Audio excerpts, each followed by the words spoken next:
Welcome to the High Rise Podcast, presented by Headset, the leading data and analytics company for the cannabis industry. Welcome back to the High Rise, a laid-back, data-back conversation on all things cannabis, where we talk about U.S. MSOs, Canadian LPs, products and market analysis through the lens of data. And we are here with one of many very special poolside sessions here. And we're privileged to be joined by Rosie Mattio of MATTIO Communications. Welcome, Rosie. Thanks for having me, guys. I'm excited to be here with you. I got to admit, this is a pretty cool environment. What do you think, Emily? I mean, it's a beautiful setting here in Ojai. There's great people here, and I'm just excited that we're kicking this off with Rosie, and we're going to be picking up some really good interviews here.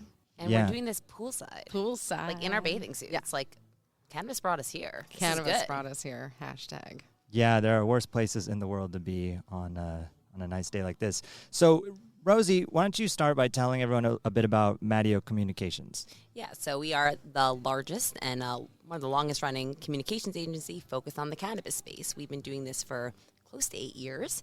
We represent 60 cannabis companies all the way across the supply chain. We do media relations, investor relations, social media, content, and SEO for a variety of cannabis companies, including yours. So we're excited to be here chatting with you.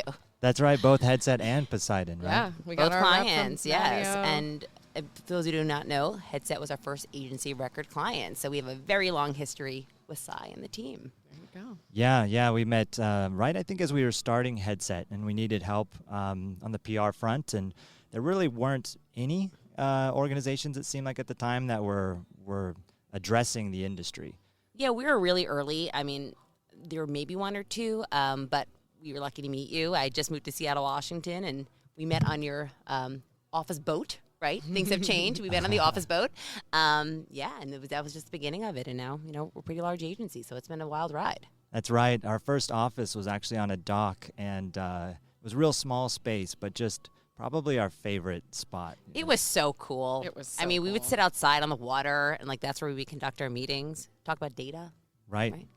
And it fit, I think, a maximum of 5 people in Right. that office. But we really should have hung on to it, I think, especially now with like remote working and just kind of having that spot to go to. So full of regrets about leaving that office. But You guys have a nice spot now. It's all right. It's not It's too pretty bad. sweet.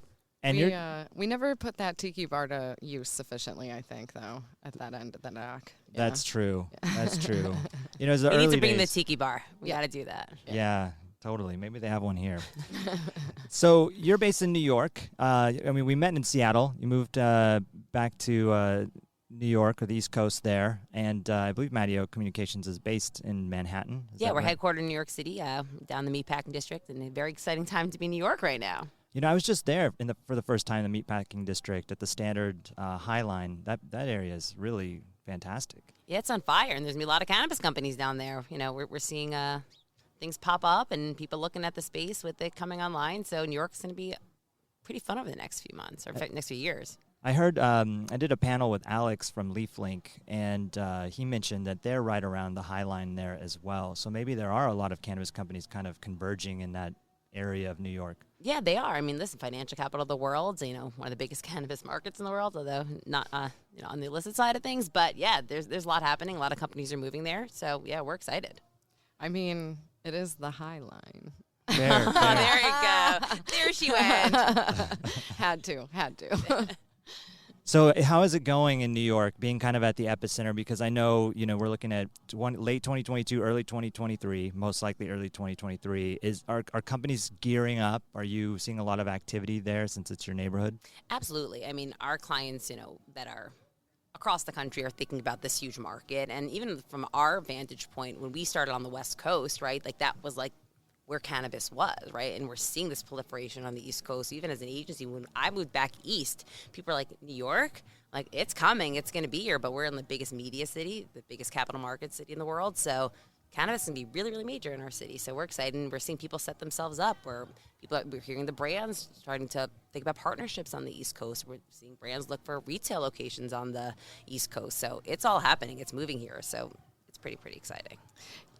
I'm glad you're talking about brands, because that's one of the things Sai and I have been talking about is like California has been the birthplace of some of the most interesting brands in the industry, but we also think that New York could be a cradle of creativity and really great things coming. So what are you excited about in that area? Yeah, and I believe that a lot of California is the land of the brand, right? Like some of these California cannabis companies will be on the East Coast, but I think they're going to really explode on the East Coast, right? There's a huge wrestle market. These are mature brands. They're going to be like a new mature consumer if it watches play out on the West Coast. So when it comes to the East Coast, it's not going to be so new to them, right? So they're going to have learned about these brands that have been growing on the West Coast, and then they'll be able to buy them in their local cannabis shops. So I believe we're going to see some of these brands pop up. And I even think about my friend segment, right? We see these beverages that are exploding on the West Coast, like the Cans of the world, or even like the Levias that are on the East Coast, right? When these new consumers are coming in to the East Coast market, to be able to change a habit, they don't have to, right? They have these amazing cannabis beverages. So I think we're going to see a lot of the brands really explode when they come to New York City.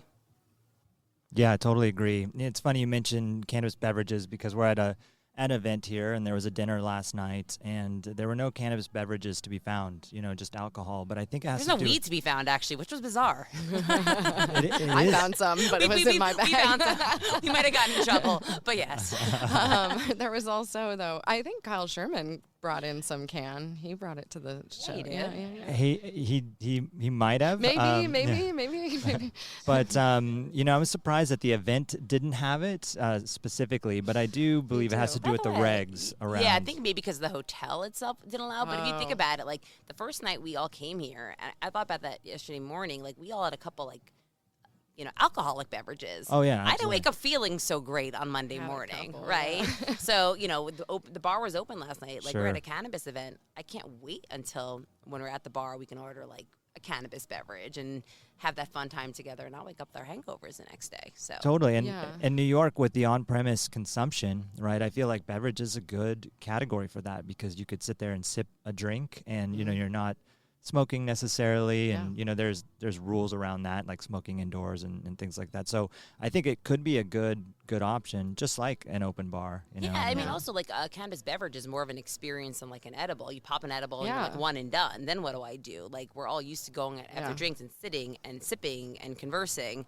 And to me, the beverage is the perfect form factor, right? So I love them as a category, and I'm hoping that this on-prem is going to come up as quickly as some of the retail locations, because nothing would be better than going, for dinner and a cannabis cocktail. I think that's right. And, what's funny, too, is when I do choose to consume cannabis, especially via beverage or an edible, when I'm out, I tend to hydrate more that whole night because I'm like, oh, why don't I get, like, a bubbly water with some, like, fresh squeezed lime in it? And then it's like a double win, because not only are you not dehydrating yourself from alcohol, but you're hydrating through the whole process. It's kind of a great situation. And, like I think that I've heard there's going to be like food at these on-premise places, right? So you get a little hungry. Those munchies are a real thing, right? So be able to have your like cannabis beverage in your meal. Yeah, I'm here for it. Here.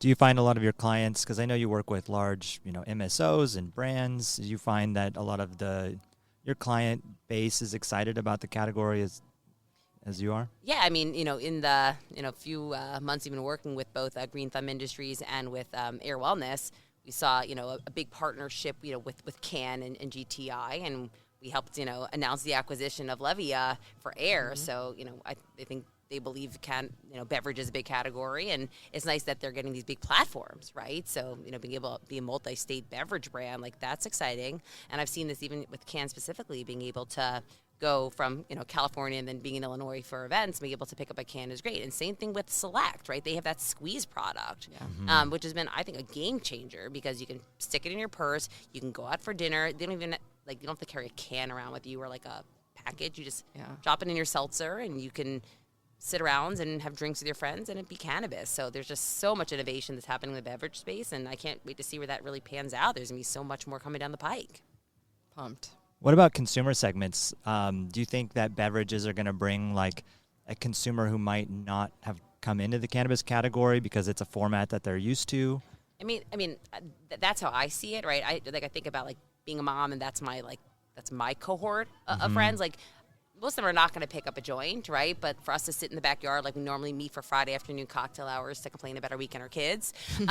So to be able to, I think that's going to be the perfect fit. Being able to have that cannabis beverage together. It's just no change in habit and a healthier habit and a delicious habit. These things that are coming out they're really freaking good. They are really freaking good. You know, it's one of the things in California, I wonder if there's some complacency in the market because we've had access to so many different kinds of products for so long, but I actually think beverage is going to have a huge impact on the East Coast just because it's going to be like, you went from illicit market to a new legal market, and you have these really cool new form factors like fast onset gummies or the beverages, and I think that's going to just blow people's mind. I'm excited for it. So yeah, I think so too. Yeah. Like a new consumer going into dispensary, like I'm used to going to my Whole Foods and seeing 100 drinks, yes. right? And that's what and you're always looking like, what's the new kombucha, right? So I think when we're seeing that in dispensaries, it's going to be just a similar type of behavior. That's right. There was a panel yesterday, and someone mentioned working in the natural food sector before they came to cannabis, and mentioning kombucha wasn't even a category, right? And then it just popped up and kind of blew up. And when I think about the beverage category, it's still relatively small as far as percentage of sales. It's between 1% and 2% on, given whatever market you're in. I think a lot of it has to do with just not a lot of beverage companies that exist out there. And so when you go to a cannabis retailer, there's just not much real estate set aside for beverages. But I think you're going to just continue to see more of this. And kind of to the New York legalization, every time I've been in a market where they've legalized, you get new consumers that are curious about it, but maybe don't want to go into a store, ask questions. We're in the industry, so they probably come to you guys as well. And it's a good, I think, format to kind of show people and like, yeah, this is cannabis, right? And they can see it and they go, well, that looks like, any like drink I would get off the store shelf. So, yeah. And also exciting. Most of them are low dose, quick onset, right? Because like we've just come so far with innovation, right? And with people like Vertosa, like doing these great nano-emulsions, and so I think that some of these like fear around edibles, it's just not going to be the same with these beverages because they're just being born in this like era of innovation. So I think they're going to have good experiences if there's their first experience with cannabis for the first time in many years. Yeah, and I think that the cannabis beverages shouldn't be afraid of competition because it's almost like we need more to lift the entire category and lift awareness and to make it available for people and let them try them. But then we'll get into like the Pepsi Coke wars ultimately. But at first, I think it will be good if they can kind of just like view this as category awareness. We're getting more consumers into the space. And if they can all do a good job, and to your exact point of like predictability of onset and kind of the impact it had and the potency, I think then it's like, oh, this is a category I can trust. And let me start to expand into these different brands. So I think that it'll be good if they can kind of view it as coopetition or what is, I don't know that expression, but I like that expression. Yeah, it's a good one. It's a good one. I don't know if I made it up, but I like it. Okay, let's go with it. Well, other thing I'm excited about in New York, like not to shift too much from beverages, like what the retail concepts are going to be like. When I think about like shopping in New York, it's like a shopping capital of the world too, right? So I'm curious to see what the retail concepts are going to be like in our backyard also, right? Like think about Madison Avenue and shopping, right? So that'll be interesting to see how people like translate that into New York market. That's a great call. Well, really exciting stuff ahead, and you guys are right on the front lines there, being based in New York. So looking forward to seeing what comes from that. Anything else as we wrap up that people should look forward to from MATTIO Communications, Rosie? God, that's such a hard question. There's so many things we're working on. No, but we're really excited just about the expansion of the agency, and we just opened our LA office, so we're doing a lot more on the West Coast. We're talking about the East Coast, but like now that we have like a headquarters out west, a lot more on the event side of things. In this mature market, we can do a lot more. So we're excited to see what we're going to do on the West Coast over the next couple of years also. Yeah. I just wanted to say, too, I'm so grateful that Rosie was so brave to jump in with you back in the day and that the company has grown and has expanded its reach, because I've always kind of talked about cannabis like we needed a Got Milk campaign almost to like spread awareness of the industry, and the MATTIO Communications has done that. Like they've been at the forefront of getting the industry into like the mainstream publications, even like the brands that I see popping up in lifestyle magazines and things. And it's like every time we do that, it's how we shift perceptions, is being a part of, and we talk about this a lot. We're not siloed anymore. We're part of the whole thing. So I think that's been the most gratifying part about all this. I mean, we're seeing more, and like we fought tooth and nail to get mainstream media to cover this. And when it happens, like there's nothing more gratifying, because it's not a win for the agency, it's a win for the entire industry, right? Yes. Like this is what I also love about this industry. It's like we all cheer for that. It doesn't matter which brand was in. Right. Like when some of these things ran, like last week we talked about some mainstream media that ran, everyone was excited about it. There was no competition. It was like, yes, they're finally noticing that we are part of like popular culture. We are part of like American culture, and we're going to see more and more of that. So that's really exciting. That's what I'm most excited about, to see more people cover it. I believe they call that Coopetition. So good. Thanks, Rosie. All right, thanks for having me, guys. Thanks. Thanks for listening to the High Rise Podcast, presented by Headset. For more information on Headset, visit headset.io.